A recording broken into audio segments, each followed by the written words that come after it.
Okay guys, so we've been talking about Boolean functions and Boolean algebra. So in this lecture we'll talk about applications of Boolean algebra and Boolean functions.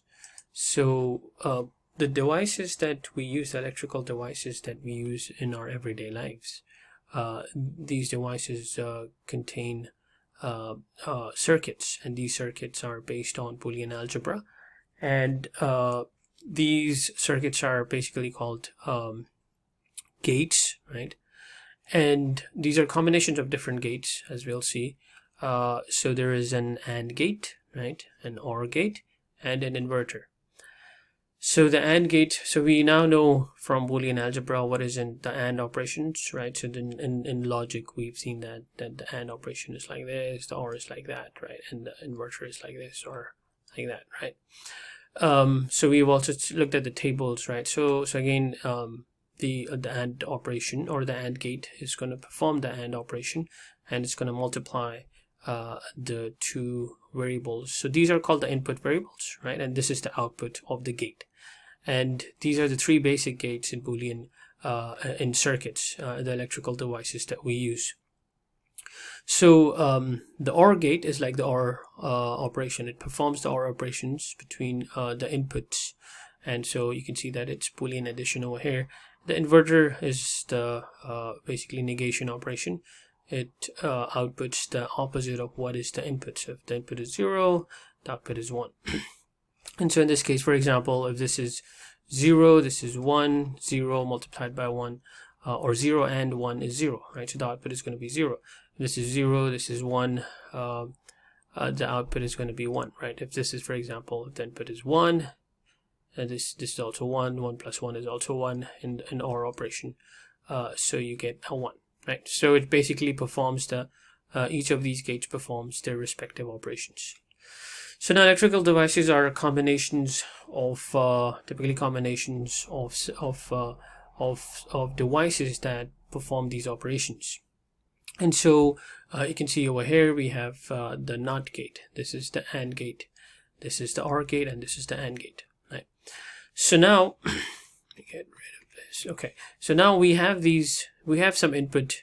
These are the input variables. But now in this case, these input variables have specific values. In general, we'll also work with just general input variables. But in this case, we have specific values for the input. So x1 is 0, x2 is 1, and x3 is 0. Now this input goes over here, right? And so the inverter is going to flip this. This becomes 1 over here. The output is 1.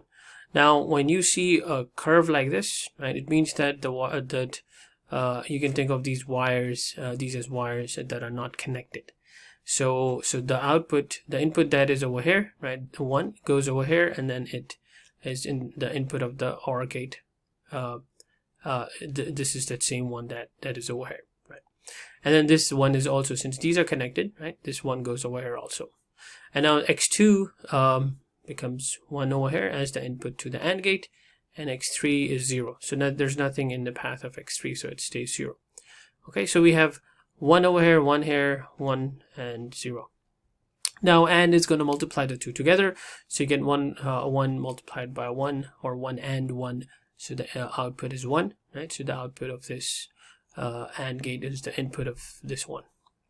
And 1 plus 0 is 1. It's an OR operation, so you get 1 over here, and 1 multiplied by 1 is 1. And so the output of this gate or the circuit is going to be 1. But again, this is specific input. This is 0 when x1 is 0, x2 is 1, and x3 is 0. Now let's look at this general variable manipulation. So again, this is that same circuit, right? There's a NOT gate, an AND gate, OR gate, and AND gate, right? So now we are going to look at how do we evaluate the circuit just in general form. And so the output is just going to be the function, the Boolean function that mimics the circuit.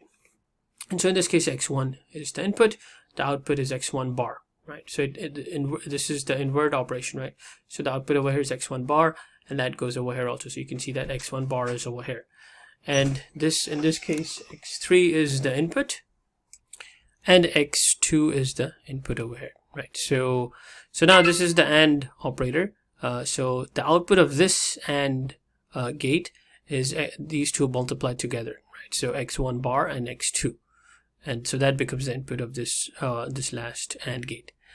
This is the OR gate, right? So this would add these two together, right? So you get x1 bar plus x3. So the input of this this input of the AND gate is x1 bar plus x3 again, because this is the OR gate. And so this is again the AND gate, and so these two will be multiplied together. A word of caution, so I've seen students do this, and make sure you don't do that. So when these two multiply together, right, make sure you put a parentheses on these, right? So if you write this, right, x1 bar x2 and then x1 bar plus x3, so this is obviously going to be wrong, because this means that you're multiplying x1 x2 x1 bar and then adding that to x3. But make sure you put a parentheses, right? So this is your input 1, this is your input 2, right?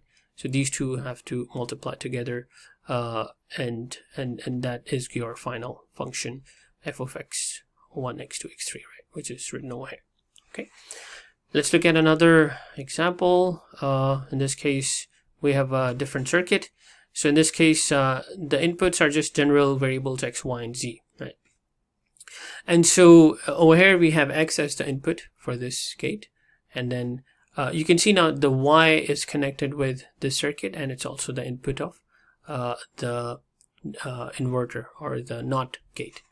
So you get a y over here and a y over here. So this is the OR gate. So you get x plus y as the output of this, and this goes in the input of this AND gate. So you figured out one of the inputs. Now let's look at the other side. So the y goes over here also, it gets inverted, so you get a y bar, right? So this is a y bar, and then the y bar goes over here also, and then this is z, the output is z bar, and this you get a z bar over here also. So now this is added together, so this is y bar plus z, addition is associative, so z bar plus y, you can write y bar plus z also, it's fine. And so that goes to the input of this, and so these two multiply together. Again, notice the parentheses, this is in your input 1, and this is your input 2. Okay, and so this is your final function, f of x, y, z, that basically mimics the behavior of this circuit.